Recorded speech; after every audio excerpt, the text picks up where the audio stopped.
नमस्कार दोस्तों। एप्टेड एजुटेक career designing institute में मैं प्राध्यापक धीरज बने आप सभी का यहाँ पे स्वागत करता हूँ। हम करियर टॉक नाम की एक सीरीज चला रहे हैं जिसमें हम कोशिश करते हैं देश भर के नामी गिरामी हस्तियों को आपसे परिचित करवाएं, आपसे रूबरू करवाएं, ताकि आपका, पेरेंट्स का, समाज का जो है यहाँ पे प्रबोधन हो। इसी श्रृंखला को आगे बढ़ाते हुए आज हमारे बीच एक विशेष दर्जे के गेस्ट जो है आज यहाँ उपस्थित हैं। हमने अलग अलग क्षेत्र के कार्यकर्ताओं को देखा, एजुकेशनिस्ट को देखा, लोगों को देखा, सक्सेसफुल स्टोरी सुनी, बट आज हमारे बीच समाज को परिवर्तन लाने की दिशा दशा क्या होती है, उसमें क्या संघर्ष होता है, उसकी रूपरेखा क्या होती है, इसमें काफ़ी गहराई से काम करने वाले समाज सेवक, आरटीआई एक्टिविस्ट विजय मुंडाले सर आज हमारे बीच मौजूद हैं, जो पिछले कई दिनों से समाज को परिवर्तित करने के लिए सामाजिक क्षेत्र हो, राजकीय क्षेत्र हो, व्यावसायिक क्षेत्र हो, अलग अलग आयामों में उन्होंने समाज सुधारने का जो है यहाँ पे काम किया है। आरटीआई संविधान के कलम 19 के तहत हमारा फंडामेंटल राइट तो बन गया है, बट उसका सही तरीके से इस्तेमाल हमारे समाज विकास के लिए, राष्ट्र विकास के लिए हम किस तरह से कर सकते हैं, इसकी जीती जागती मिसाल जो है विजय मुंडाले सर हमारे बीच यहाँ मौजूद है। तो सर, सबसे पहले एप्टेड एजुटेक में आपका मैं बहुत बहुत यहाँ पे स्वागत करता हूँ। तो सबसे पहले एक आपका जब मैं परिचय करवा रहा था, आपका जब मैं प्रोफाइल पढ़ रहा था, तो हर न्यूज़पेपर के मैंने एडिटोरियल्स पढ़े आपके बारे में जो भी लेख लिखे गए, हर जगह पे आपके परिचय में एक कॉमन शब्द इस्तेमाल किया जा रहा था कि आप आरटीआई एक्टिविस्ट और एक समाज सेवक हैं। आपके लिए सर समाज सेवा की डेफिनेशन क्या है? आप किस चीज़ को समाज सेवा मानते हैं? समाज सेवा का डेफिनेशन ऐसा है कि अपन समाज के अंदर जो काम करते हैं, लोगों को प्रशासन में कैसे जाना है, प्रशासनिक अधिकारी से अपने हक के लिए कैसा लड़ना है, तो खुद के अधिकार लोगों को मालूम नहीं है। इसके वजह से वो लड़ नहीं पाते हैं। तो ये लड़ नहीं पाते हैं तो व्यवस्था उनको पीछे छोड़ देती है। उनको योजनाएं मालूम नहीं, उनको खुद के अधिकार मालूम नहीं, अपने को कैसी बात करना है ये मालूम नहीं। और प्रशासन में आज जिस दिन वो जाते हैं कि अपना एक आधा काम वहाँ पर है, तो प्रशासन की ऐसी व्यवस्था है कि वहाँ के बाबू है, वहाँ के अधिकारी है, बस कोई आया तो एक आधा बंदा अपन जैसा मराठी में बोलता हूँ, मूर्ख जिसको बोलते वो लेवल की उसको ट्रीटमेंट देते हैं। आइए, बाद में आइए, आज कर लेंगे। तो ऐसा जैसा व्यवहार चल रहा है, ये हिसाब का वातावरण जब से बना हुआ है ना, तो सोशल एक्टिविस्ट और आरटीआई एक्टिविस्ट की ऐसे लोगों की समाज को गरज है। तो और समाज सेवा को मैं, जो समाज के अंदर जो लोग हैं वही मेरे लिए भगवान है, जो दुखी लोग हैं वही मेरे लिए भगवान है। मेरे को कोई पूजा करने की जरूरत नहीं, मैंने ये लोगों का दुख भी थोड़ा सा दूर कर दिया, तो यही मेरी समाज सेवा है। सर, आपका काफ़ी गहरा और काफ़ी बड़ा सफ़र रहा है आंदोलन करने का, समाज सेवा करने का। अब तक का आपका सफ़र कैसा रहा? किस तरह के आपने आंदोलन चलाए, किस तरीके के आपने मूवमेंट्स वगैरह चलाए, थोड़ा आप बताइए हमारे दर्शकों को। मेरे जिंदगी में अलग अलग क्षेत्र के आंदोलन आए। मैंने ज़्यादातर आंदोलन करप्शन के आधार पर करा। यानी जब मैं ग्रंथालय, लाइब्रेरी का जो भ्रष्टाचार था, वो भ्रष्टाचार हमने निकाले कि हर गांव के अंदर गांव के लोगों को प्रिंट मीडिया या लाइब्रेरी बहुत ज़रूरी थी। उनके बौद्धिक विकास के हेतु शासन ने हर गांव में गांव तिथे ग्रंथालय, ऐसा उनका एक स्लोगन था कि जहां गांव वहां पर लाइब्रेरी। तो ये लाइब्रेरी कहाँ गई, किसने चुराई ये लाइब्रेरी, क्यों लोग पढ़ नहीं पा रहे? तो मेरा पहला फोकस उसके ऊपर था और प्रेरित आंदोलन था वो मेरे जीवन का सबसे प्रेरित आंदोलन था कि लोग पढ़ेंगे नहीं तो लड़ेंगे कैसे। तो ये आधार पर मैंने उसको हाथ लगाया कि कहाँ गया ये। तो फिर मैंने पहला आरटीआई डाला, वहाँ पर आरटीआई डाला तो वो बोले रिकॉर्ड पर हर गांव में, मगर वो जो लाइब्रेरी थी बंद कमरे में, उसको शटर नहीं, एक जूनी पुरानी अलमारी, उसके अंदर किताबें खराब हो रही, लोगों को जो लोग है कोई किताबें लेने को आ नहीं रहा, ये दे नहीं रहे। मीडिया पेपर वो साल भरे के एक गट्ठा मीडिया के ऑफिस से उनके पास में गया तो साल भरे का रिकॉर्ड मेंटेन, सिर्फ रिकॉर्ड मेंटेन कर रहे, पढ़ने पढ़ाने का काम ही नहीं, लाइब्रेरी की सुविधा ही नहीं। तो ये जो अपन अपने आंखों से देखते हैं, इसके खिलाफ में अपन आंदोलन लगाते हैं, कंप्लेंट लगाते हैं, तो अपन खुद ही इरिटेट होते हैं। अपने ऊपर समाज का भी ये आता है कि ये क्यों कर रहा होगा, क्या इसकी मंशा पैसे खाने की है, क्या ये ब्लैकमेल करना चाहता है। ये नज़रिए से लोग समाज के लोग भी और प्रशासन के लोग भी वो आरटीआई एक्टिविस्ट को देखते हैं। तो ये ए लेवल का काम है। उसके बाद में जैसा ग्रंथालय का हो गया, तो ग्रंथालय में अच्छे अच्छे पॉलिटिशियन लोग करप्शन में जुड़े हैं। फिर उसके बाद में मेरा मैं मुंबई गया, जहाँ पर संचालक रहते हैं लाइब्रेरी के, वहाँ गया। वहाँ पर मैंने वो शिकायत दर्ज की, उसका न्याय नहीं मिला। फिर उसके बाद में इंडिया अगेंस्ट करप्शन देश लेवल की एक एनजीओ थी, पूरे देश में आज के जो चीफ मिनिस्टर अरविंद केजरीवाल, उनकी वो इंडिया अगेंस्ट करप्शन नाम की एक संस्था थी। उसके साथ में हमारे महाराष्ट्र की एक सोशल एक्टिविस्ट है अंजलि दमानिया जी, उनके साथ में मेरा संबंध आया, उनके साथ में मेरे आंदोलन शुरू हुए। मैं उनके घर पर गया, उनको ये लाइब्रेरी के सारे मुद्दे दिखाए, तो वो बोले ये बहुत टेक्निकल पार्ट है, अपन आंदोलन खड़े करेंगे, ये बात बराबर है, मगर अपने को इसको हाईकोर्ट में लेके जाना पड़ेगा, पीआईएल करना पड़ेगा। तो जब मेरे पास में 2 एकड़ खेती है, ज़्यादा पैसे मेरे पास में थे नहीं, तो कैसा लड़ना, कोर्ट में जाओ, अच्छे अच्छे वकीलों से मिला, तो वकीलों का आया कि भाई 50,000 फी लगती है, 1 लाख रुपए, कैसे मैनेज करना है। तो वो आंदोलन मेरा कोर्ट में नहीं गया। तो ये आर्थिकता मेरी कमज़ोर रहने से मैं कोर्ट में वो लड़ नहीं पाया। रिकॉर्ड पर लाकर छोड़ा, पूरे कार्रवाई हो गए, प्रशासन ने अच्छे से कार्रवाई करा उसमें। उसके अंदर मेरे ऊपर आरोप भी लगे कि भाई ये ब्लैकमेलर है, ऐसा आरोप भी मेरे ऊपर लगा। तो अब ये क्षेत्र में अगर आपको काम करना है तो आपके ऊपर आरोप लगेंगे, आपको वो झेलना है। और मैंने किसी समाज के अंदर जो भी आरोप लगाने वाला, मैंने उसको कभी जवाब नहीं दिया, बस अपना काम करते रहो और अपना काम चालू रखो, ये भावनाएं लेके मैं समाज के अंदर काम करता रहा। फिर बाद में अंजलि दमानिया से मेरा बहुत जुड़ाव रहा। उसके बाद में मेरा जो ग्रामीण क्षेत्र में जो बरसात कम गिरती है, हरियाली नाम की एक योजना है, प्रवन आवर्षण क्षेत्र कार्यक्रम गवर्नमेंट ने 2010-11 के करीबन लगाया था। वो कांग्रेस की सरकार थी। जब मैं अन्ना हजारे के गांव में गया तो मैंने अन्ना को देखा, वहां से तो मैं टोटली प्रेरित हो गया कि अन्ना ने कायदे बनाए, दफ्तर दिरंगाई का कायदा, माहिती अधिकार का कायदा। अगर ये माहिती अधिकार का कायदा नहीं होता था तो लोगों को जानकारी नहीं मिलती थी। समाज का छोड़ो, जो प्रशासन में एखादा लिपिक है या एखादा चपरासी, अगर वो रिटायर हो गया, निवृत्त हो गया अपनी सेवा से, तो उसको दिक्कत जाती है कि मैं मेरे डिपार्टमेंट के कागज कहाँ से मांगू। अगर उसकी पेंशन रुकवा दी या उसका मेडिकल क्लेम रुकवा दिया या उसके जो वो छुट्टियाँ लेता है, अर्जित रजा है, उसके पैसे मिलते नहीं है, तो उसको भी माहिती अधिकार का ही कायदा डालना पड़ता है, जब जाकर डिपार्टमेंट की माहिती मिलती है। नहीं तो माहिती भी पहले तो कुछ भी नहीं मिलता था। क्या करते थे लोग, यानी अपने देश के अंदर जो सरकारें चली तो 40-50 साल तो 40 साल तो ये समझा ही नहीं लोगों को कि ऐसा एक कायदा भी रहता करके। यानी कायदे का प्रावधान था, कायदे का प्रावधान रहने के बावजूद भी ये सरकारें वो कायदा अमल में नहीं लाती थी। ऐसा शोषण था वो, इसको कोई शोषण ही बोल सकते। तो ये आधार पर मेरा सारा वर्किंग चालू हुआ। फिर अन्ना जी से मुलाकात हुई, आंदोलन, फिर वो जब कभी भी आंदोलन को बैठते थे, वो कौन से भी आंदोलन को बैठते थे, तो अपन यहाँ पर अमरावती के कलेक्टर ऑफिस के सामने अपना 1 दिन का भी समय दिया तो भी खुशी होती थी। सर, आंदोलन करना, समाज सेवा करना अपने आप में काफ़ी चैलेंजिंग टास्क होता है, और जैसा आपने कहा कि इसमें मौलिक तौर पे पॉलिटिशियन, प्रशासन और बड़े बड़े कैपिटलिस्ट लोगों का काफ़ी दबाव होता है।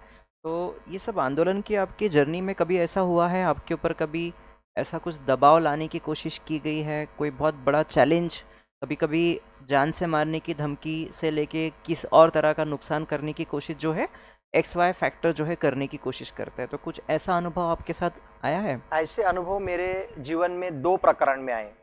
एक अपने अमरावती के अंदर जिला डिस्ट्रिक्ट वुमेंस हॉस्पिटल है, जहाँ पर जो महिलाएं हैं उनकी प्रसूति होती है, डिलीवरी होती है। तो एक वार्ड नंबर 4 में मेरे ज़िंदगी में ऐसा है कि मैं घूमते घूमते गया, वहाँ पर सलाइन रहती है, RL रिंगर लैक्टेड नाम की जो सलाइन थी, उसके अंदर बबल्स थे, यानी मराठी में उसको शेवाड़ बोलते हैं, हरे कलर का जो शेवाड़ रहता है ना, वो सलाइन के अंदर था। वो मेरे को दिखा, वो वेंस में लगती है डायरेक्ट। तो वो जिसके अंदर वो बबल्स थे, तो वो जो महिला थी, रुग्ण महिला जो थी, वो उसके वेंस में लगी हुई थी। तो मैंने वो देखा, मैंने वहाँ की इंचार्ज को बोला, मैंने बोला मैडम ये मर जाएंगी, इसको इन्फेक्शन हो जाएगा।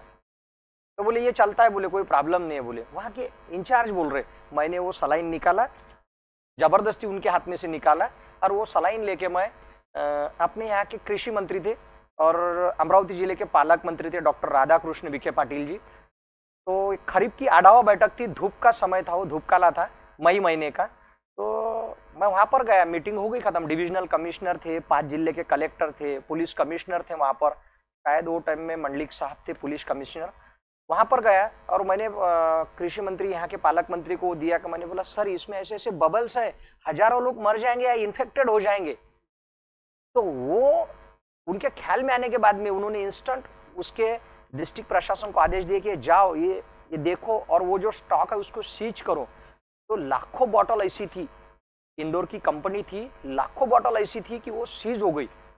उसके बाद में जो पुलिस का तपास चला तो उसका प्रेशर मेरे ऊपर बहुत आया, ये ऐसा अपन ने क्यों करे, ये कार्रवाई क्यों, काय के लिए करे, बहुत नुकसान। तो और महीना भर वो पेपर में चला। बाद में मेरे तिवसा मतदार संघ के जो एमएलए यशोमती ताई ठाकुर, उन्होंने भी मेरे को बहुत सहकार्य करे कि कुछ डरने की कोई बात नहीं, बोले मैं आपके साथ में हूँ और मैं खुद आपके साथ में ये सारे प्रकरण के अंदर अपन उठाव करेंगे। तो इतने डिस्ट्रिक्ट वुमेन्स अस्पताल बोले तो मामूली विषय नहीं है, वहाँ पर बच्चे, महिलाएं, इनकी डेली की प्रसूति चलती है और बहुत संवेदनशील विषय था वो मेरे जिंदगी का। तो वो टाइम में मेरे ऊपर एक दबाव आया, क्योंकि ये महिलाओं का दबाव, सामाजिक दबाव, लोगों का दबाव, मीडिया का दबाव। तो यानी जान की कोई धमकी नहीं मिली, मगर एक दबाव जो आया कि भाई अपने चक्कर में अगर 8-15 दिन अगर अस्पताल बंद हो जाएगा तो लोगों की डिलीवरी कहाँ होंगी, वो एक दबाव मेरे ऊपर था। क्योंकि पुलिस की इतनी बारीक चौकसी वो प्रकरण के अंदर चालू थी कि बिल्कुल महीना भर क्राइम के लोग, आर्थिक गुने शाखा के लोग, ये सारी चौकसी। और दूसरा मेरे जिंदगी में आंदोलन था, जो आंदोलन यानी वो तो जिले के बड़े बड़े लोगों ने करना चाहिए था, वो मेरे ऊपर आ गया। अपने यहाँ पर एक थर्मल पावर प्रोजेक्ट है नांदगांवपेट MIDC के अंदर। तो वो थर्मल पावर प्रोजेक्ट जो इंडिया बुल्स जब कंपनी थी और अपने देश के अंदर डॉक्टर मनमोहन सिंह जी की सरकार थी, PM थे, तो वो PM रहने के बाद में वो कंपनी प्रियंका गांधी के जो मिस्टर है रॉबर्ट वाड्रा, उनके नाम पर है, ऐसी एक माहिती जानकारी मिली कि भाई ये वाड्रा जी की कंपनी है। तो यहाँ पर उन्होंने थर्मल प्रोजेक्ट खड़े करा। मेरे को ये नहीं मालूम कि उनके नाम पर रजिस्टर है कि नहीं है, मगर ऐसी जानकारी मिली। तो अपने को थर्मल पावर प्रोजेक्ट का मेरे को विरोध नहीं था, यहाँ अपने को बिजली लगेंगी, पंखे लगेंगे, ज़रूरी है, अपने यहाँ पर प्रोडक्शन होना ज़रूरी है। अपने यहाँ पर बिजली नहीं बनेंगी तो अपन कहाँ से पंखे लगाएंगे, AC लगाएंगे, इतनी समझ है। मगर क्या हुआ, वो जो थर्मल पावर को कोयला लगता है, जब ट्रेन बनने की थी तो डायरेक्ट बलगांव रेलवे स्टेशन से ट्रेन, वो प्रोजेक्ट के अंदर उसका रूट नहीं था, तो उन्होंने बलगांव स्टेशन पर एक बहुत बड़ा कोयले का डेपो बनाया। कोयले का डेपो बनने के बाद में वहाँ से एक रोज के 500-700 ट्रक, जो 10 टायर बड़े गाड़ियाँ रहते हैं, उसमें कोयला लोड करके वो कोयला बाय रोड से वो प्रोजेक्ट के अंदर MIDC के अंदर रोज का जाता था। तो वो जो हेवी ओवरलोड जो ट्रक थे, उसके वजह से वो जो 20-25 किलोमीटर का जो रोड है वो ऐसा हलता था, दबता था। वहाँ के एक्सीडेंट इतने भयानक थे कि उसके अंदर कई लोग मर गए एक्सीडेंट में। मगर रिकॉर्ड पर वो क्या है, रिकॉर्ड पर एक्सीडेंट है, रिकॉर्ड पर अपघात है, रिकॉर्ड पर वो ऐसा आया ही नहीं कि ये वो मर्डर था एक। मैं मेरे नज़र से दो देख रहा था, ऐसे कितने लोग थे वहाँ पर मरे, और ऐसे कितने लोग हैं कि जिनको किसका हाथ टूट गया, किसकी आंखें खराब हो गई, क्योंकि वो रास्ते पर धूल इतनी उड़ती थी। जो बड़े ट्रक जाते थे उसकी धूल जो उड़ती थी तो लोगों की आंखों में जाती थी, कैंसर का प्रॉब्लम था। और जिले के जो स्पेशलिस्ट है वो बोलते थे कि इसके ऊपर कुछ तो भी करो, मगर वो प्रोजेक्ट इतना हेवी वेट था कि ऊपर से इतना प्रेशर था मिनिस्ट्री लेवल का, क्या ना कि यहाँ के पुलिस कमिश्नर कुछ कर पाए, ना कलेक्टर कुछ कर पाए। मेरा कंटिन्यू पत्र व्यवहार, सारी जानकारी। और एक बात बोलता मैं ये लाइव केस से कि रोड कंपनी को दे देते यहाँ की गवर्नमेंट, या आपको संभालने को दे दिया, जैसे प्रॉपर्टी वो बेचे जा रही, हस्तांतरण कर दे कि आप इसकी देखभाल करो, उसके ऊपर कोई PWD का वर्किंग नहीं। तो ऐसे इनलीगल काम जब होते हैं ना तो दुख होता है कि अपन कौन से लोकतंत्र के अंदर जी रहे, कैसी यहाँ की संवैधानिक प्रक्रिया है और लोग कितने हैं यहाँ पर। मैं अकेला लड़ रहा तो लोगों को ये नहीं समझ रहा कि अपन क्या कर रहे। बस लोग आते हैं, धूल आंख पर लेते हैं, एक्सीडेंट होते हैं, अपना ट्रीटमेंट करते हैं, घर पर जाकर सो जाते हैं। और ये आंदोलन मेरा 1.5 साल चलने के बाद में मैं नागपुर हाईकोर्ट गया नागपुर हाईकोर्ट में मैंने रिट पिटीशन करा, पीआईएल दाखिल करा, तो वकील ने मेरे को बहुत पैसे मांगे, तो मैंने फी भी दिया जमा करके। मेरी खेती के तुअर थी मेरे घर पर, तो मैंने पिताजी को बोला कि अपने घर पर स्टाइल मत लगाओ, वो तुअर के पैसे लेकर मैंने हाईकोर्ट लगाए, पीआईएल, मगर कोर्ट में भी वही। जब मेरे को न्यायालय की प्रक्रिया समझ में आ गई तो वही लेवल की प्रक्रिया है। अगर बड़ी इंडस्ट्री रही तो उनके बड़े वकील रहते, उनका एक पैनल रहता है, दिल्ली से वकील आते हैं, तो इतना कागज में दम था, वो प्रकरण में दम था, लोगों के हितकारक वो पीआईएल थी। अगर उसमें ऑर्डर हुई कि मैं यानी फिरियादी ये दोनों हाजिर नहीं रहे, उसकी केस ही नहीं चला है कितने दिनों तक, मैं तो खुद जाकर जजेस को ये नहीं बोल सकता कि ये क्या कर रहे हैं आप, मैं तो खुद ये नहीं बोल सकता। पैसे देने के बावजूद भी वकील ऐसे करते हैं। और कौन से वकील को लाना, अपन जब वकालत देखते हैं एखादे कि भाई अपन सीनियर वकील कौन है, कौन यहाँ पर पीआईएल अच्छे तरह से लड़ सकता है, इसकी जानकारी लेने के बाद में मैंने अच्छे वकील लगाने के बावजूद भी ये हाल है। अपने न्यायालयीन व्यवस्था का तो दुख होता है। आज मैं न्यायालयीन व्यवस्था पर अपन बात नहीं कर सकते, मगर दुख होता है न्यायालय के अंदर कि लोगों को जो अपेक्षा है न्याय मिलता है, लेट मिलता है, मगर उसकी प्रक्रिया कितनी है, वो न्याय मिले तक के तो इधर सारा मुर्दा गड़ जाता है। ये तो खैर आपके जीवन के कुछ ऐसे दबाव से भरे हुए कुछ क्षण थे जहाँ पे आपने काफ़ी बहादुरी का परिचय देते हुए इस विषय को आगे लाया। ये अपने आप में एक बड़ी अचीवमेंट है, भले ही उसका जो नतीजा है, जस्टिस जो है भविष्य में निश्चित तौर पे होगा। सर, हम शिक्षण क्षेत्र पे आते हैं। वर्तमान शिक्षा व्यवस्था को आप किस तरह से देखते हैं?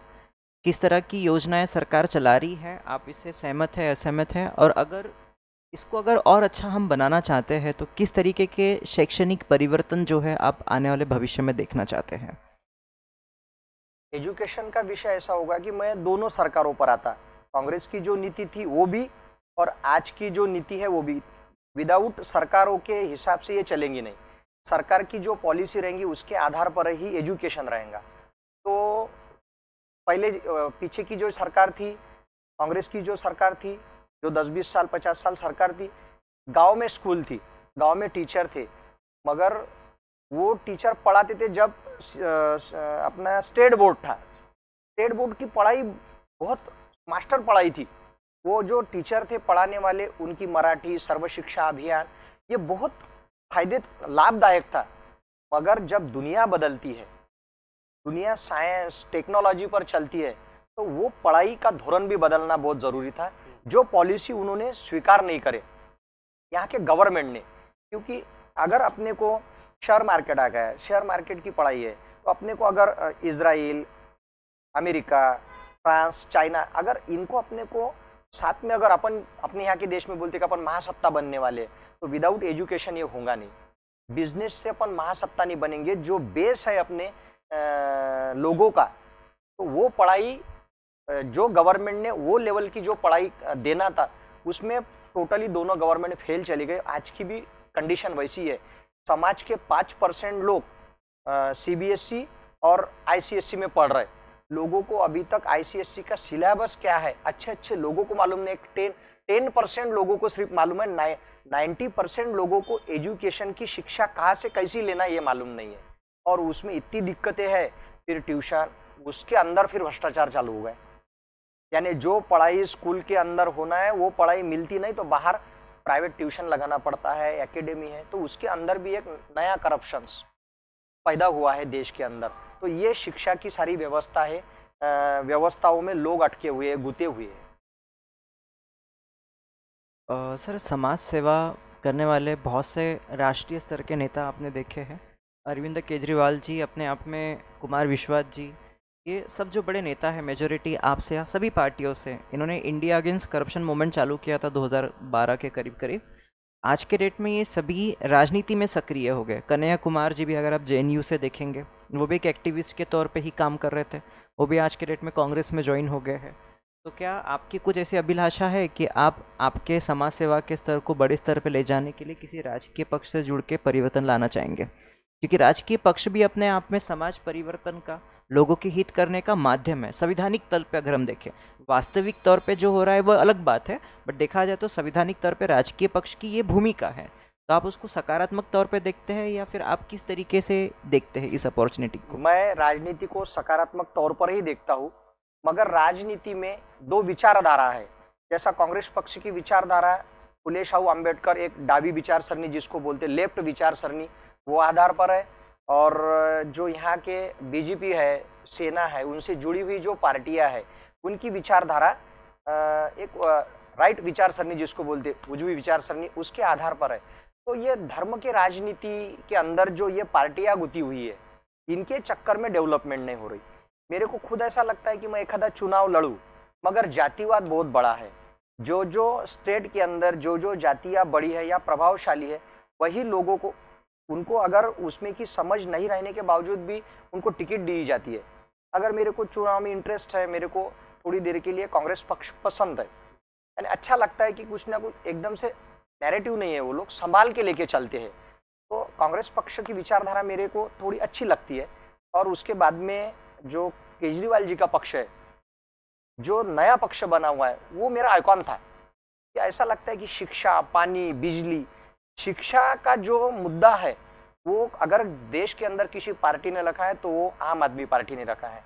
तो मेरे को चुनाव लड़ने की ये नहीं है कि मेरे को टिकट मिल जाए अभी, मगर एक आधे पक्ष ने मेरे को अगर संगठन बनाने का या मेरे को, यानी जिसको अपन बोलते हैं कि डिसिप्लिन जिसको बोलते, पक्ष के अंदर अगर डिसिप्लिन लाने की अगर मेरे पर किसी ने जवाबदारी दी, तो जो नेता है, कार्यकर्ता है, उनके जो फॉलोअर्स है, जो गलत तरीके से बर्ताव करते, उनको डिसिप्लिन लाने का काम मैं ज़रूर करूँगा। मगर मेरे को वो देंगे नहीं, क्योंकि अगर मैं डिसिप्लिन लाने को लाऊंगा तो उनका पक्ष ही खराब हो जाएगा। वो बोलेंगे ये हमारी संस्कृति नहीं है, तो मेरे को लेंगे नहीं। मेरी बहुत इच्छा है जाने की, मगर वो मेरे को लेंगे नहीं, क्योंकि डिसिप्लिन अपना काम है, पक्ष के अंदर लोगों की सेवा करना, अपन जनसेवक बनना। ये जनसेवक कम बनते हैं तो जो वर्तमान ध्रुवीकरण ज्यादा करते हैं। तो जो वर्तमान राजकीय पक्ष है आपके हिसाब से वो डिसिप्लिन में नहीं रहते हैं, तो क्यों ना आप आपका नया ही पक्ष बना लें जिसमें आप डिसिप्लिन लाएं?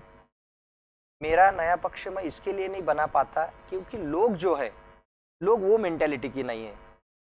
मैं ज़्यादातर अंधविश्वास में जा नहीं सकता। मैं विसल ब्लोअर हूँ, समाज में क्रांति उठाव करने की मेरी जवाबदारी है। लोगों को नहीं चलता वो। लोगों को अगर मैं थोड़ी देर के वास्ते एखादा धर्म है, उसके अंदर अंधविश्वास है, उसकी प्रथा के खिलाफ में अगर मैं बोलूँ, मेरे को मार ही डालेंगे लोग। तो वो उनको चलता नहीं, उठाओ, यानी मैं विसल ब्लोअर हूँ तो वो तरीके से देखते हैं मुझे। हाँ, वो मेरा सम्मान जरूर करेंगे, दोनों लेवल के लोग करेंगे, लेफ्ट वाले भी करेंगे, राइट वाले भी करेंगे। मेरा सम्मान करेंगे कि समाज का अंदर का होशियार है, आरोप भी लगाएंगे, हालांकि ब्लैकमेल तो नहीं करेंगे, ये भी बोलेंगे, आरोप भी लगाएंगे। मगर उनको हमारे जैसे लोगों की बहुत गरज है, हमारा बहुत रिस्पेक्ट करते हो, मगर उनका है कि हमारी जिंदगी लड़ने में जाएंगी। और पक्ष बनाओ तो मेरे पास में इतनी प्रॉपर्टी नहीं है।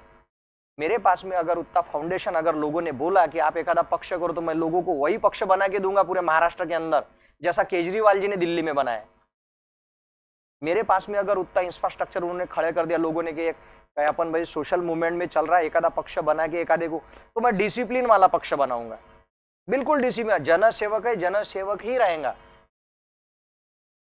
तो मेरा पहला फोकस रहेगा शिक्षा, दूसरा फोकस रहेगा लोगों की समस्याएं क्या है, तीसरा फोकस मेरा जो नीचे की स्तर की शिक्षा है वो, चौथा मेरा रहेगा लोक संख्या। ये तो होगी पक्ष और राजकीय पार्टी से जुड़ने के बाद जिस पे आपने अपने विचार व्यक्त करे। अभी थोड़ा एक ऐसा प्रश्न पूछते, इमेजिनरी प्रश्न पूछते, अगर आपको राष्ट्र का पंतप्रधान बना दिया जाए, आप समाज को सुधारना ही चाहते हैं, बट आपने इमेजिन कर लिया कि आप देश के पंतप्रधान बन गए, तो आप क्या सुधार लाना चाहेंगे देश में? मेरे को अगर ऐसी संधि दी तो मैं 3 मुद्दों पर सबसे ज़्यादा काम करूँगा। पहला मुद्दा मेरा रहेगा, पहला शुरू से मेरा मुद्दा रहेगा लोक संख्या, क्योंकि देश की 140 करोड़ पॉपुलेशन है। तो वो पॉपुलेशन होने के वजह से जो ग्लोबल वार्मिंग है, वो दिक्कतें पैदा हो गई अपने देश के अंदर। पानी, बिजली, ये सारी चीज़ों की दिक्कतें पैदा। लोक संख्या कैसी कम किया जाए, और नहीं कम हुई तो उसको वो मैनर्स सिखाया जाए कि अपने को देश में क्या करना है, पहला विषय।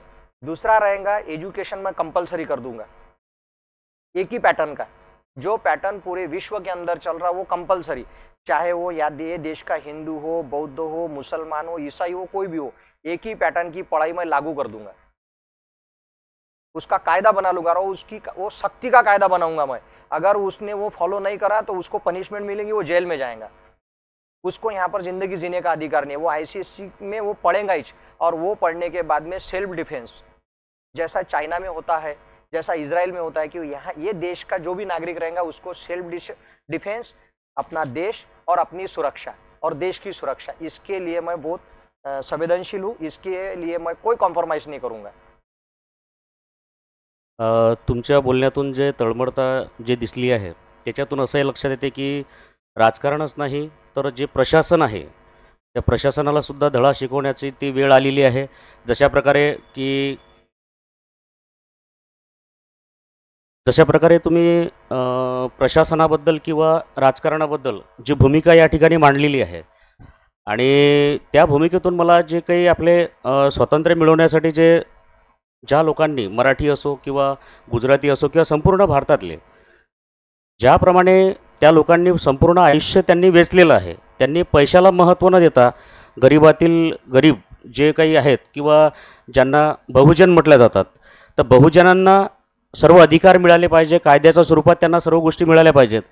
या गोष्टीसाठी अख्खं आयुष्य वेचणारे डॉक्टर बाबासाहेब आंबेडकर असो, महात्मा फुले असो, सावित्रीबाई फुले असो किंवा काही वर्ष अगोदर 300 वर्ष अगोदर शिवाजी महाराज असो, या सर्व विचारांची मला कुठेतरी एक आठवण झाली आहे तुमच्या बोलण्यातून। तर अशा प्रकारचंच आयुष्य तुमचं जे चालत आहे आणि कुठेतरी लोकांना न्याय मिळावा ही जी भावना तुमच्या मनामध्ये आहे, त्यावर एक क्वेश्चन तुम्हाला विचारावं असं वाटतं की जशा प्रकारे आता UPSCमधून काही विद्यार्थी घडतात, MPSCमधून काही विद्यार्थी घडतात, जसं की आपल्या ॲप्टेड एज्युटेकमध्ये सर्व आपण UPSC, MPSC, बँकिंग, SSC जेवढ्या काही स्पर्धा परीक्षा आहेत त्या सर्व स्पर्धा परीक्षेचे क्लासेस आपण या ठिकाणी घेतो आहे।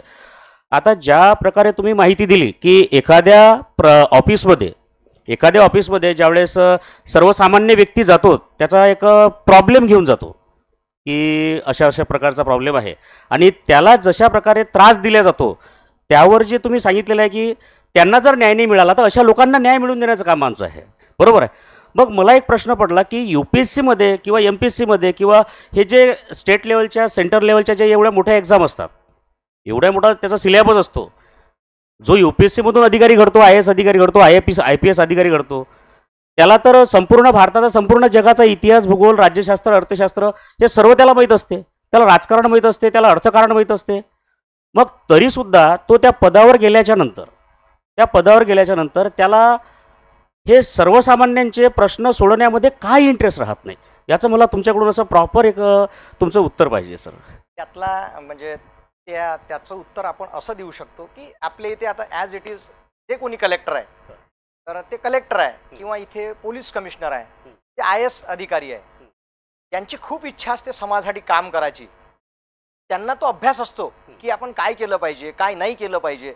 जशा आपल्या इथे महानगरपालिकेला त्या मडावी मॅडम आहे, माधुरी मडावी, इन्स्पायर आहे त्यांचं काम, ते IAS आहेत, रोडवर उतरतात, कचरा उचलतात, नाल्यात उतरतात, त्या चतुर्थ कर्मचाऱ्याला शिकवतात, जो खालच्यातला खालचा आहे की काम आपण असं केलं पाहिजे, याला काम म्हणतो आपण।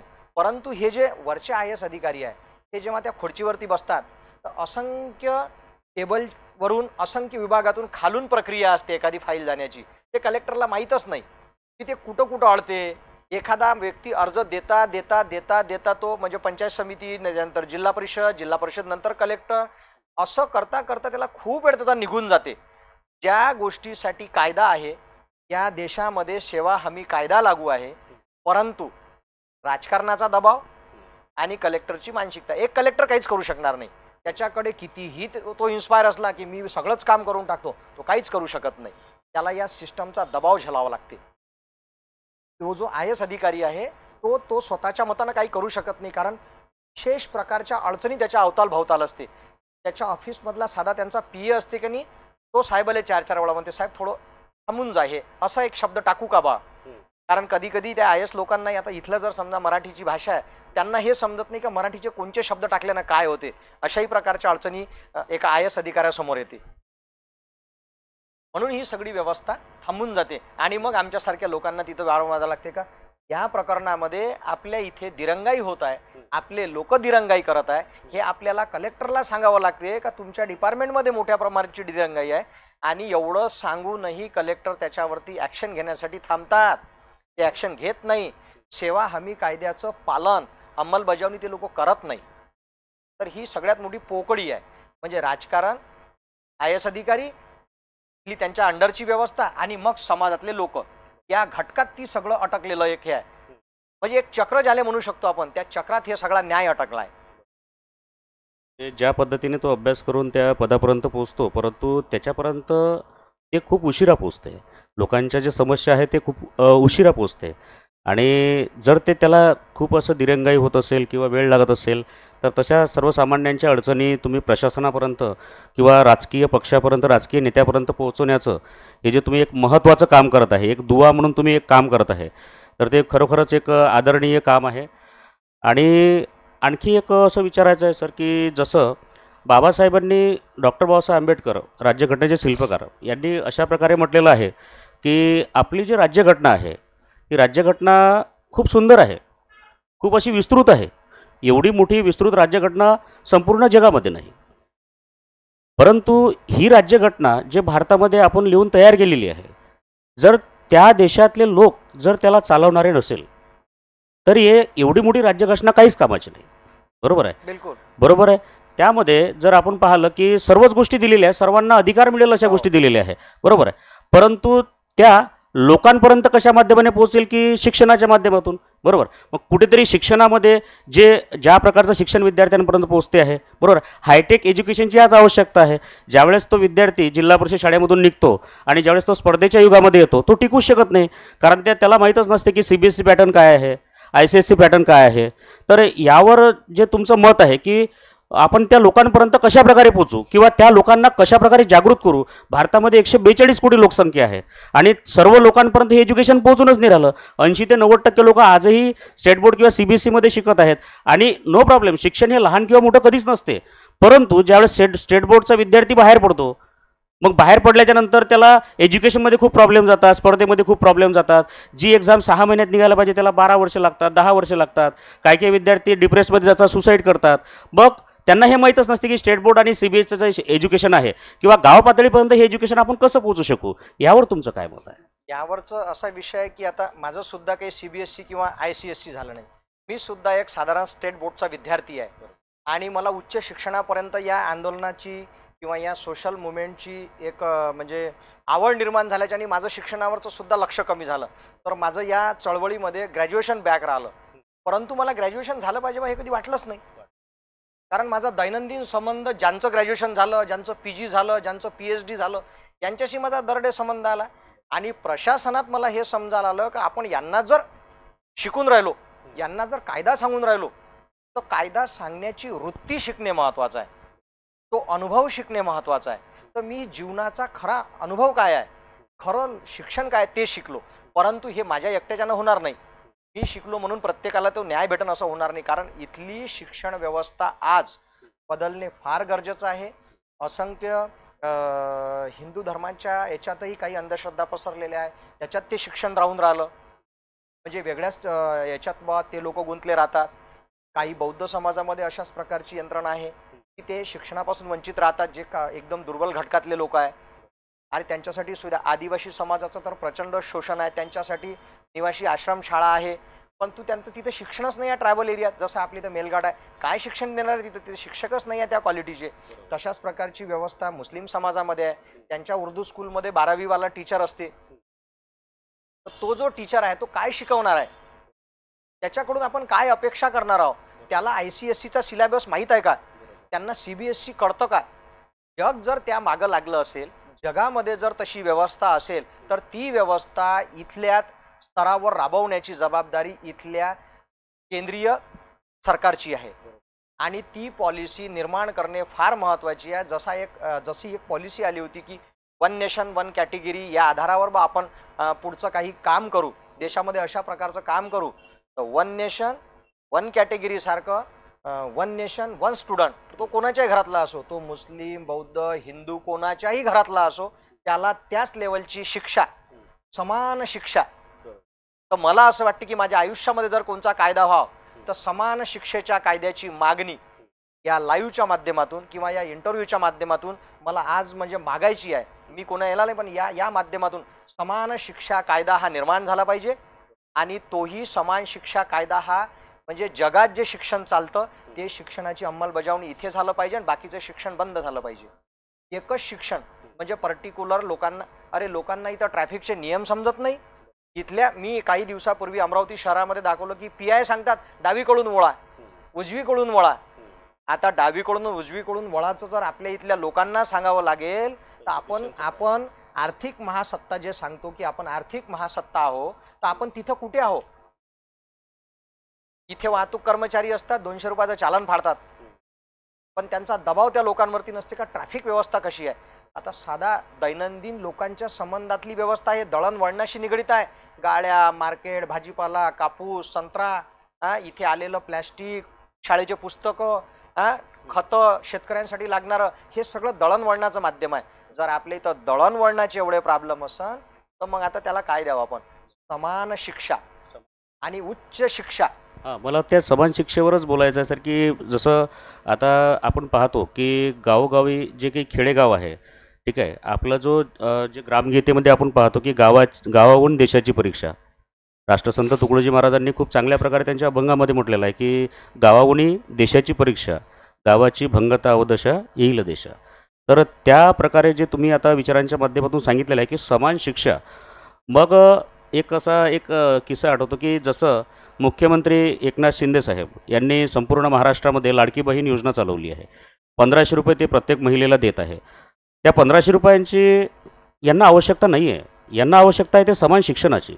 आज आपण जे पाहतो की शहरांमध्ये CBSE, ICSE अशा प्रकारचे स्कूल ओपन झालेले आहेत, बरोबर.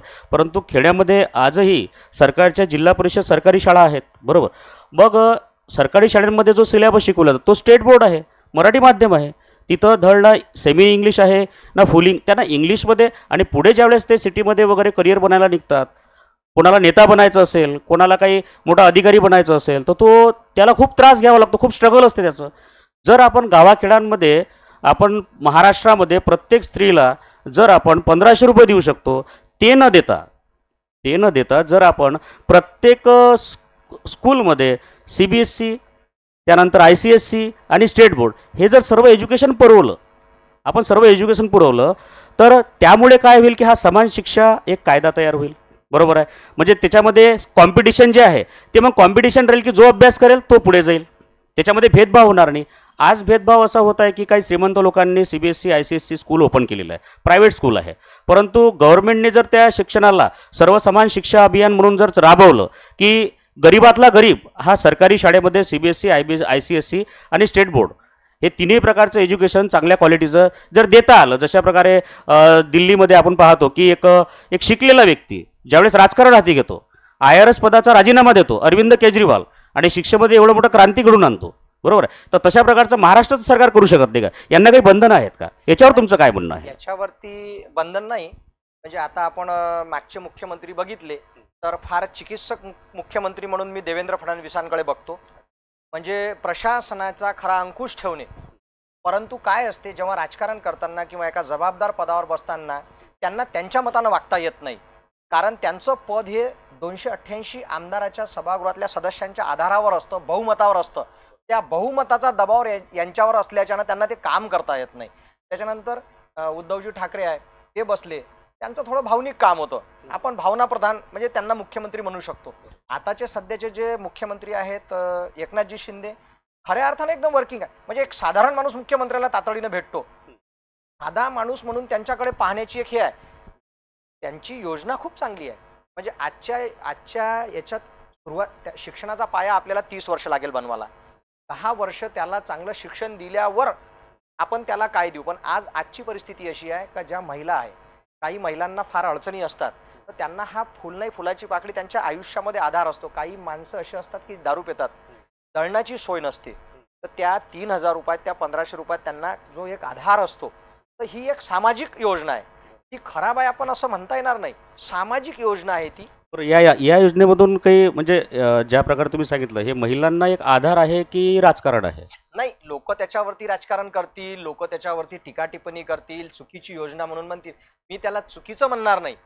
कोणाला आपण एखाद्या एखाद्या व्यवस्थेतून काहीतरी कमावून राहिलो, आपल्या महाराष्ट्राच्या तिजोरीमध्ये सर्वसामान्य माणसाचा टॅक्स जमा होऊन राहिला, ते लोक खरेदी करून राहिले, त्यांनाही काहीतरी दिलं पाहिजे.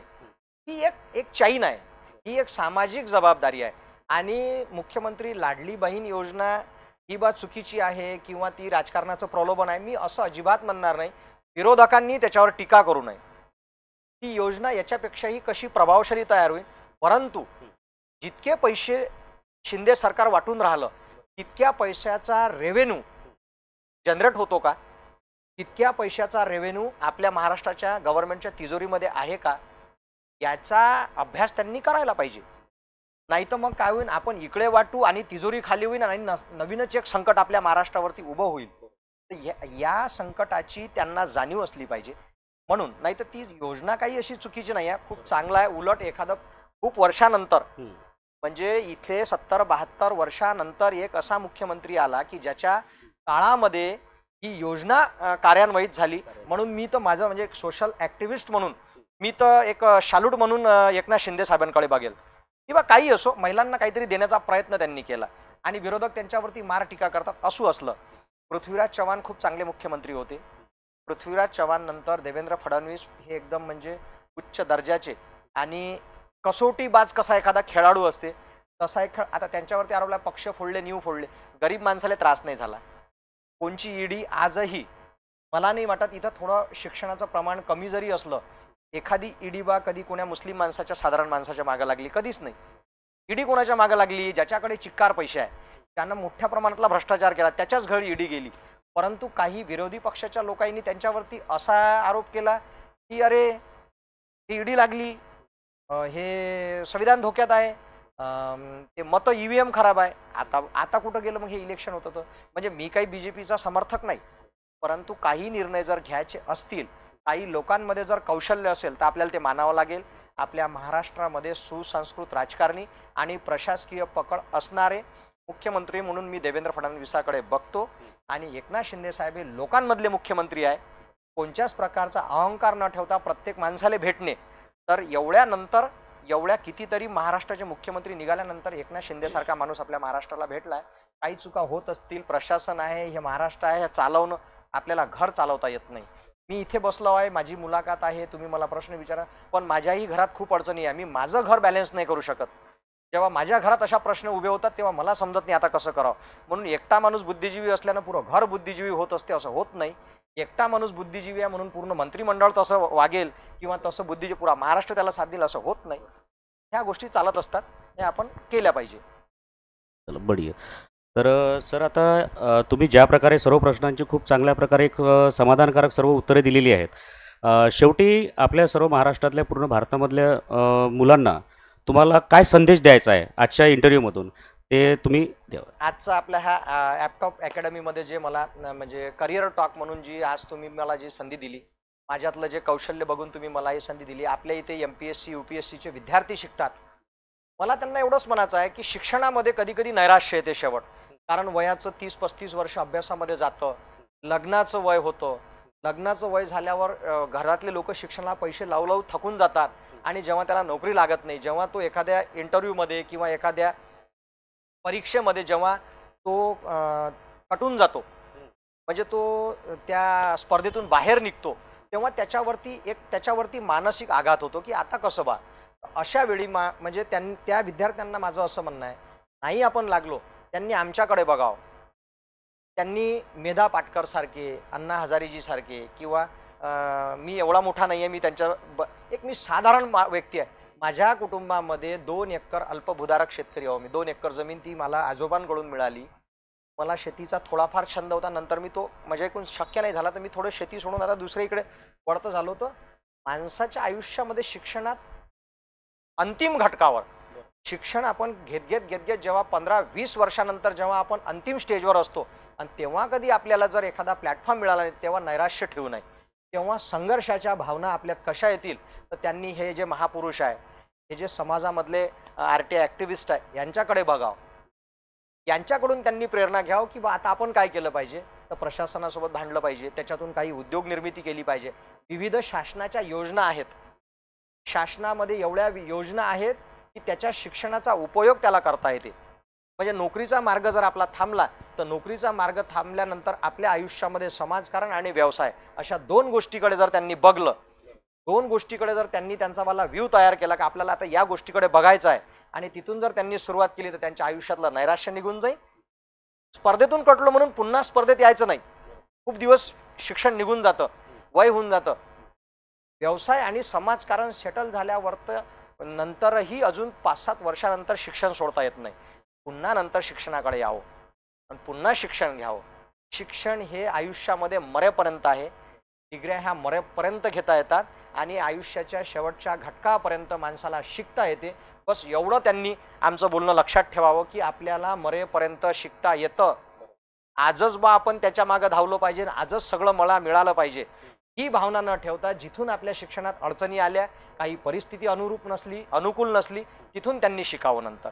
पण समाजामध्ये वावरताना कुटुंबाला आधार लागण्यासाठी स्वतःच्या घरची भाजी भाकर व्यवस्थित बनवल्याशिवाय त्यांनी समाजकारण किंवा राजकारणामध्ये पडू नये. त्यांनी स्वतःचा छोटासा व्यवसाय, आज गुपचूपची गाडी म्हणा किंवा भजे काढता येत असेल ते भजे जरी विकले तर इथं ग्राहकांची एवढी सोय आहे. चायनासारखा देश आपल्या इथून पैसे कमावतो, इस्रायलसारखा देश, कोरियासारखा देश आपल्या इथून पैसे कमावतो. आपल्या इथे 140 करोड पॉप्युलेशनमध्ये कोणताही व्यवसाय होतो.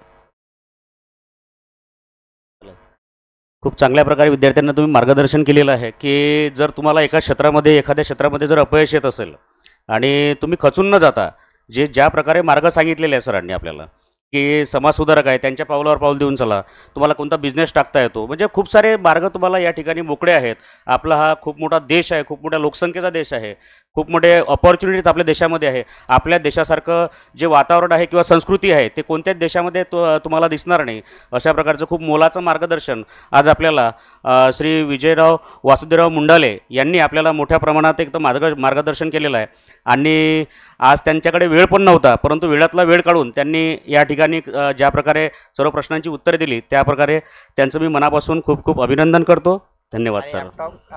अकॅडमीचे सुद्धा मी धन्यवाद मानतो सर्वांतर्फे आणि विद्यार्थ्यांना पुढील भविष्याच्या म्हणजे प्रचंड शुभेच्छा देतो.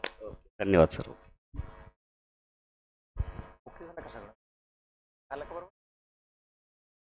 सर तुमचं मी स्वतः तुमचं स्वागत करतो आहे ॲप्टॅट एज्युटेकच्या डेस्कवर.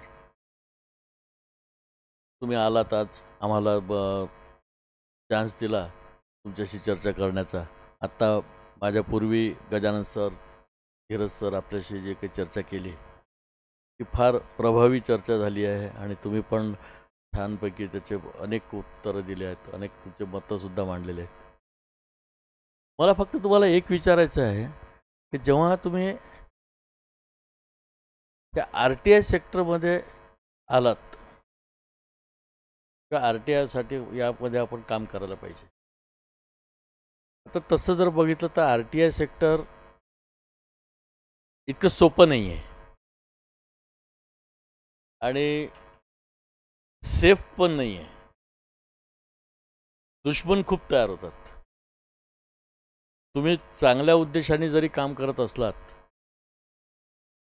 तरी पण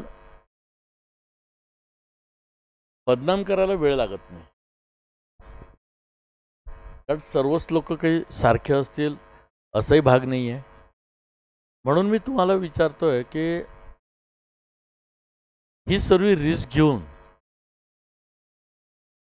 म्हणजे प्रवाहाच्या विरुद्ध पोहत जाणे, RTIमध्ये काम करणं म्हणजे प्रवाहाच्या विरुद्ध पोहणे, हा तो प्रकार आहे. आणि तो तुम्ही जर अंगीकारला तर हा अंगीकारल्यामुळे तुम्हाला काय वाटतं की तुम्ही जे काही करता आहे, निश्चितच तुम्ही करताय म्हणजे तुम्हाला योग्यच वाटणार आहे ते, पण जे काही करता, जे काही तुमचे चांगले वाईट अनुभव आहे, या साऱ्या अनुभवातून तुम्ही आमच्या विद्यार्थ्यांना किंवा पुढच्या पिढीला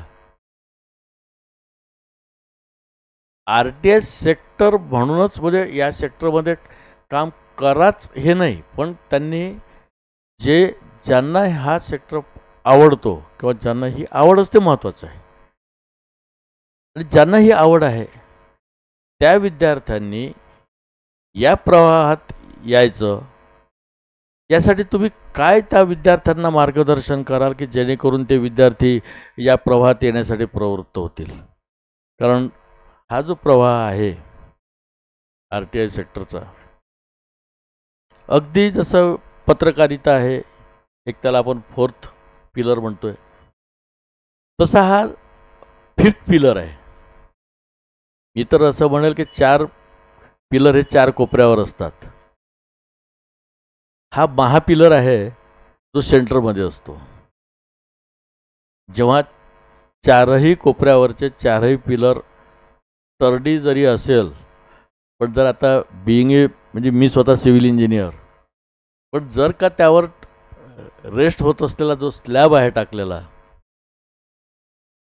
तो स्लॅब जर चुकीचा टाकला गेला असेल तर तो कंप्लीट स्लॅब सॅगिंग होतं म्हणजे सेंटरमध्ये खाली झुकतो. आता हा 4ही पिलर खूप छान आहेत, स्लॅबमध्ये कुठेतरी गडबड झाली आणि त्यावरचं वजन वाढलं, काय असेल ते काय, त्यावेळेस जेव्हा तो सेंटरमध्ये खाली झुकायला लागतो आणि पडायच्या दिशेला जायला लागतो, त्यावेळेस जो मध्ये एक पिलर उभा करून त्याला सपोर्ट करायचं आणि त्या स्लॅबला पडू न द्यायचं, कारण तो चारी बाजू तर मजबूत आहे ना, तो फेल होतो आहे मधात. त्याचे बेंडिंग मुवमेंट्स आमच्या इंजिनिअरिंग लँग्वेजमध्ये बेंडिंग मुवमेंटचं डिझाईन कॅल्क्युलेट करणाऱ्याचे चुकले, किंवा कास्टिंग करणाऱ्याचं त्यावेळच्या लोकांचं काहीतरी चुकलं. अशा परिस्थितीमध्ये अशी जर परिस्थिती झाली तर त्याला न पडू देता आणि त्याला खाली न ढासळू देता, तो जो इमारत उभी आहे ती इमारत ढासळू न देता तिला जर जागेवर टिकवून ठेवायचं असेल तर आडवे बीम्स जेव्हा आपण टाकू आणि त्याला सपोर्ट करून वरच्यावर ठेवू, पण त्यापूर्वी ती प्रोसिजर करायला वेळ लागणार आहे. पण त्यापूर्वी ॲट इन्स्टंट जर काही करायचं असेल तर हा 5वा पिलर अगदी सेंटरमध्ये उभा करून त्या पॉईंटला सपोर्ट द्यावा लागतो. आणि माझ्या मते RTI हे जे सेक्टर आहे हा 5वा पिलर आहे, जो ॲट इन्स्टंट उभा होतो आणि त्या पडणाऱ्या कोलबडणाऱ्या छताला सपोर्ट देऊन त्याला टिकवून धरतो.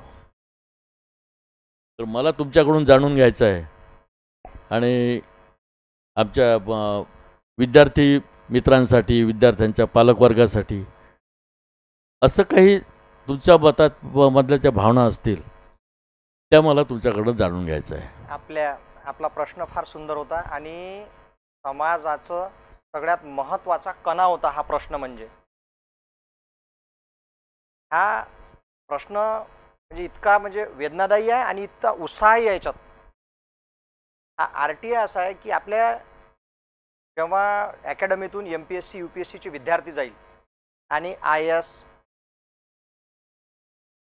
मोठ्या पदावरती बसतील, ते राजपत्रित पदावरती बसतील, तेव्हा त्यांना अंमलबजावणी करायची आहे. त्यांना स्वतःहून हे माहिती अधिकाराचं जे साधन आहे, कारण प्रशासन, लोक म्हणजे जनता आणि प्रशासन आणि राजकारण याच्यातला तो सगळ्यात महत्त्वाचा आहे की सामान्य माणसाच्या कोण्या अधिकाराची गोची होऊन राहिली, सामान्य माणसाच्या कोण्या एखाद्या दस्तऐवजाला आपण लपवून राहिलो, सामान्य माणसाचं कोणतं एखादं असं दस्तावेज लपला ज्यानं समाजामध्ये एक असा मेसेज चालला की कुठंतरी म्हणजे त्याची अडचण निर्माण होऊन राहिली. अशासाठी ते एक प्रभावी माध्यम आहे. तर हे त्या राजपत्रित अधिकारी जेव्हा हे बनतील यांनी स्वतःहून ते राबवलं पाहिजे. आणि नंतर जे लागतील नाही त्यांची इच्छा अशी असते का ते एक तर शिक्षणातून थकलेले असतात, त्यांचं वय चाललं गेलेलं असते, त्यांनी किमान याचा अभ्यास करून आपल्याला कसा न्याय देता येईल, शासनाला प्रशासनाला कसं सांगता येईल का हे आहे, यांना आपल्याला न्याय दिला पाहिजे. आपण या माध्यमातून या सेक्शननुसार आपण हा यांचा अधिकार आहे, आपण हा दाबत आहोत, चोरत आहोत, यांना यांचा अधिकार मिळू द्या. याच्यासाठी आपण भांडलं पाहिजे. म्हणजे त्यांच्यामध्ये उठावाची, हा RTI ॲक्टिव्हिस्ट म्हणजे समाजामधील उठाव करणारा व्यक्ती असतो. त्याच्या आयुष्यामध्ये रिक्स असते, ज्याला आपण व्हिसल ब्लोअर ॲक्टिव्हिस्ट म्हणतो. त्याला क्रांती हा शब्द लागला असते. मग ती क्रांती भगतसिंगांनी केली, ती क्रांती अहिल्याबाईने केली, ती क्रांती सावित्रीबाई फुलेने शाळा काढली तेव्हा काढली. त्याला आपण माहिती अधिकारच म्हणू. एक प्रकारची शाळा काढणे हा माहिती अधिकारच म्हणा या काळातला. फक्त ते माध्यम वेगळं होतं, ती क्रांती वेगळी होती. ती क्रांती शिवाजी महाराजांनी केली आणि ती क्रांती चक्क या 21व्या शतकामध्ये डॉक्टर APJ अब्दुल कलामांनी केली, मिसाईलच्या माध्यमातून. सायंटिस्ट या क्षेत्रातले ते RTI ॲक्टिव्हिस्ट आहेत. स्वतःचं आयुष्य अर्पण करणे, शेवटपर्यंत जगणे आणि समाजामध्ये क्रांती निर्माण करणे. तर हा एक उठाव आहे आणि हा उठाव हे चॅलेंज मी स्वीकारलं आहे. म्हणजे या विद्यार्थ्यांना जर मला सांगायचं असेल का हे चॅलेंज आहे, याचा परिणाम माझ्या आयुष्यावरती झाला किंवा याच्यात जर माझं आयुष्य कधी संपलं तर ते मला मान्य आहे.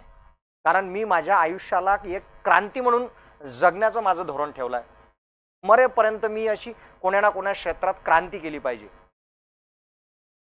तर शासनाने याच्यावरती आणखी प्रभाव कसा जास्त होईल, RTI ॲक्टिव्हिस्ट म्हणून नाही तर माहिती अधिकाराचा कायदा आणखी कसा मजबूत होईल आणि त्याला आणखी किती मजबूत करता येईल आणि तो एखाद्या प्राथमिक शिक्षणामध्ये सुद्धा कसा येईल प्रभावीपणे, याच्यावर उपाययोजना कराव्या.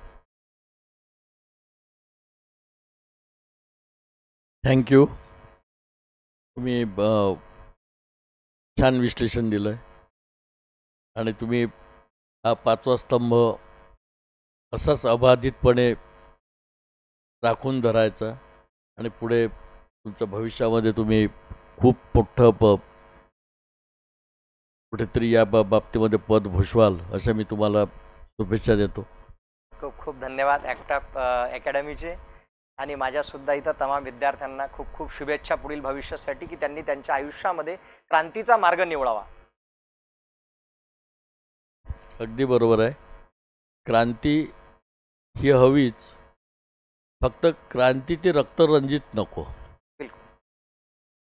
क्रांती अशी असावी की जे काही बदल घडवायचे आहे ते स्वतःमध्ये बदल घडवणे, आपल्या समाजामध्ये बदल घडवणे, पण ते सर्व बदल हे पॉझिटिव्ह असावे. आज क्रांती ह्या शब्दाचा अर्थ जर व्यवस्थितपणे आजच्या विद्यार्थ्यांनी जर समजून घेतला तरच ठीक आहे.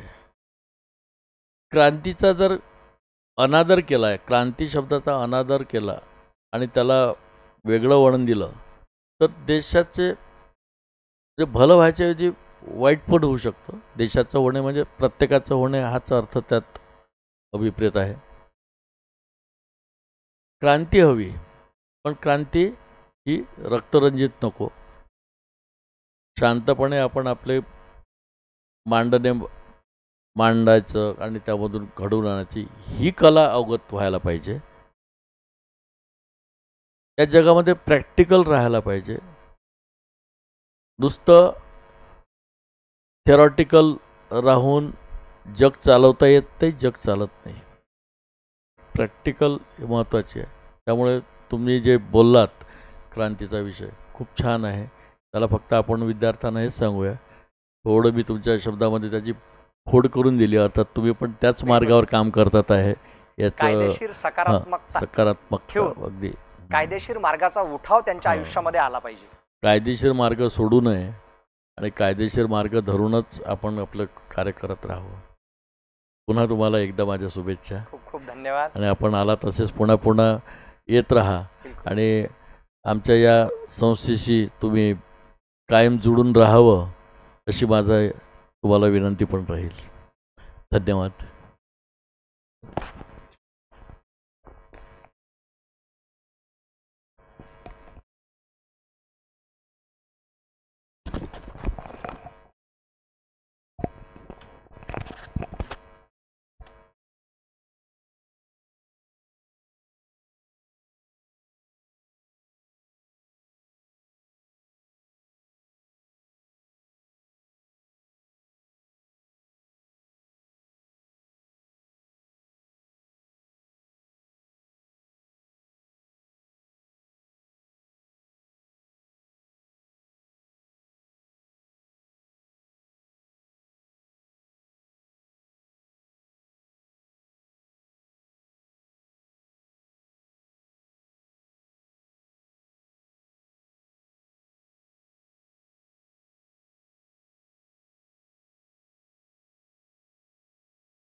काय आहे तुमच्या या कार्यामध्ये खरं म्हणजे RTIच्या मार्गावर चालताना तुम्हाला पदोपदी हिंमत देणारी अर्धांगिनी ही तुम्हाला लाभलं आहे आणि अनाच्या आज त्या इथे तुमच्यासोबत आल्या, त्यामुळे मला खूप आनंद झाला. आणि त्यांना आपण विसरून गेलो होतो तिथे बोलवायचं, फार चुकीचं घडत होतं त्यांना त्यामुळे हां त्याशिवाय होत नाही. त्यांनी कधी का तुम्हाला घरी काय म्हणतात त्याला, नाही पुराणीचे कोंबे जर दिले तर तुमचा RTI गडगडून जाईल.